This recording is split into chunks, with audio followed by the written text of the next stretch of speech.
Une vaste étendue de cacao affaissé, des troncs d'arbres gonflés et déformés. Ce champ de cacao situé dans la localité de Niablé a été frappé de plein fouet par la maladie du Schollenschutt.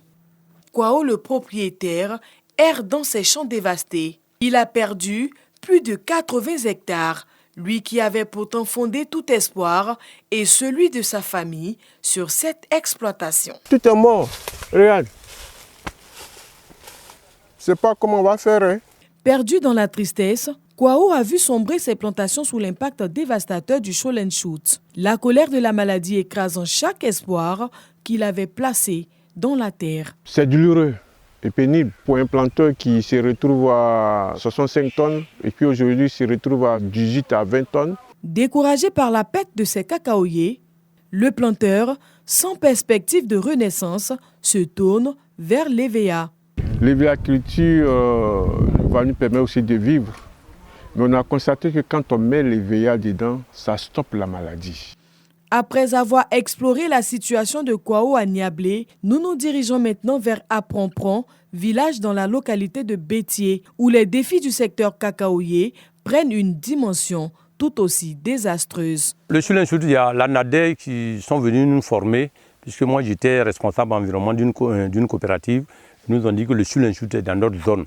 Ils nous ont donné les premiers signes, c'est de voir les feuilles, soit c'est violet ou bien c'est jaune. Et j'ai vu que effectivement, je voyais les feuilles là qui n'étaient pas, les feuilles ne sont pas vertes, mais je constate que c'était vraiment jaune.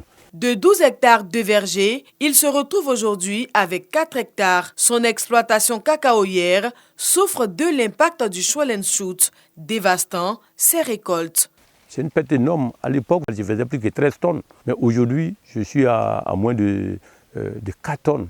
De Niablé à Aprompron en passant par Zoukoube, les réalités du cacao restent les mêmes. Sur plus de 25 hectares, Donald n'en possède plus que 7.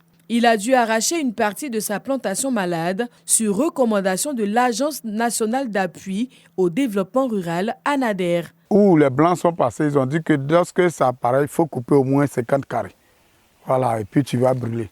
Moi aussi, j'ai commencé, je voulais couper, les pieds sont gros, je n'arrive pas à couper. Donc j'ai commencé à mettre feu en bas. Selon le CNRA, 105 millions d'hectares ont déjà été arrachés à cause de cette maladie. Mais aujourd'hui, une étincelle d'espérance se profile grâce à un chercheur ivoirien. Mamadou, enseignant-chercheur à l'université Nongui-Abrogwa, passionné par l'agriculture et la préservation de l'écosystème.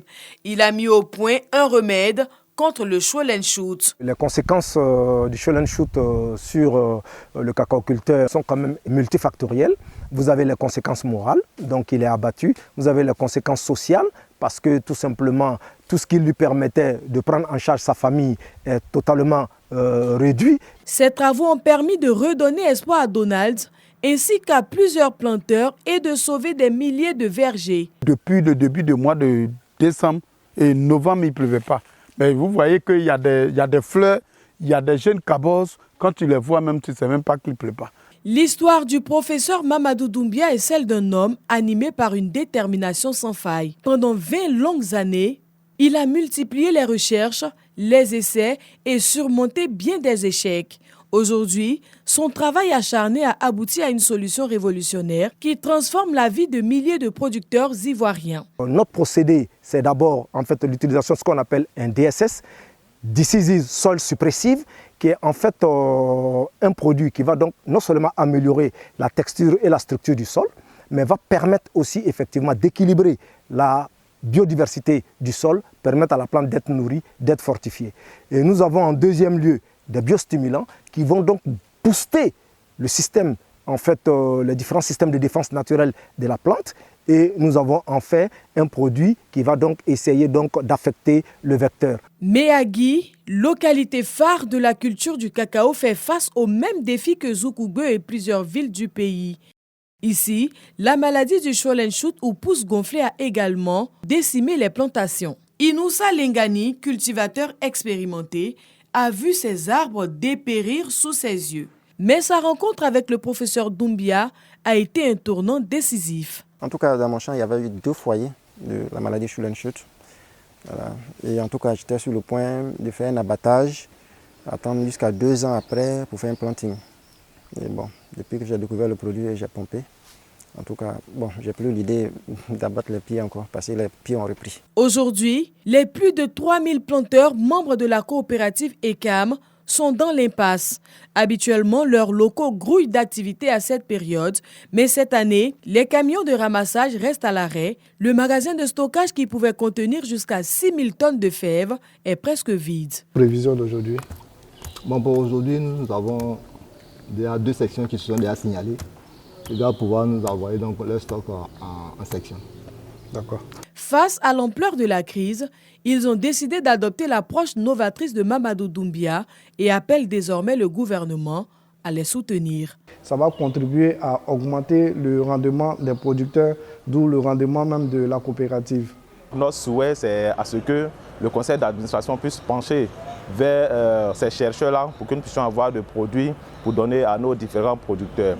Et pourquoi pas, si l'État pouvait nous aussi nous aider en donnant vraiment des produits aux producteurs. Nous vous emmenons maintenant au cœur du laboratoire central de l'université Nangui-Abrogwa où le professeur Doumbia a mis au point le Vital Plus. Sur les étagères s'alignent fioles et instruments témoins des longues nuits de recherche. Ce laboratoire est le berceau d'une innovation qui redonne espoir à tout un secteur. Les laboratoires où tous les éléments qui ont intervenu dans la conception de ces produits, il n'y a rien qui vient de l'extérieur.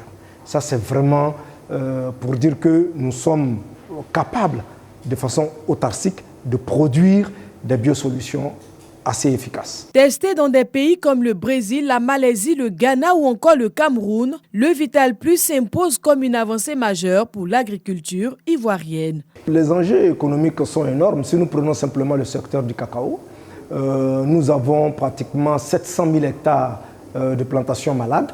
Si nous traitons ces 700 000 hectares de plantations malades, ce qui va nous amener en fait à un gain au prix de 1800 francs le kilo, à 636 milliards de francs CFA. Conscientes de l'enjeu, les autorités gouvernementales saluent l'innovation du professeur Doumbia. Nous allons faire en sorte qu'effectivement on puisse vendre le produit même à l'étranger, mais sans vendre, j'aurais dit, le secret industriel qui est derrière. J'ai demandé qu'au niveau de la Direction générale de la recherche et de l'innovation, on me fasse une communication au Conseil des ministres sur ce produit. Premièrement, il y a l'information du gouvernement et puis deuxièmement, c'est la prise de disposition pour faire en sorte que ce produit soit utilisé à grande échelle en Côte d'Ivoire d'abord. Comme vous avez pu le constater tout au long de ce reportage, c'est grâce à l'innovation du professeur Mamadou Doumbia que la Côte d'Ivoire voit renaître de l'espoir au cœur de ces plantations de cacao décimées par le Shoot. Une solution qui pourrait bien sauver la place de leader mondial du pays dans la production de cacao.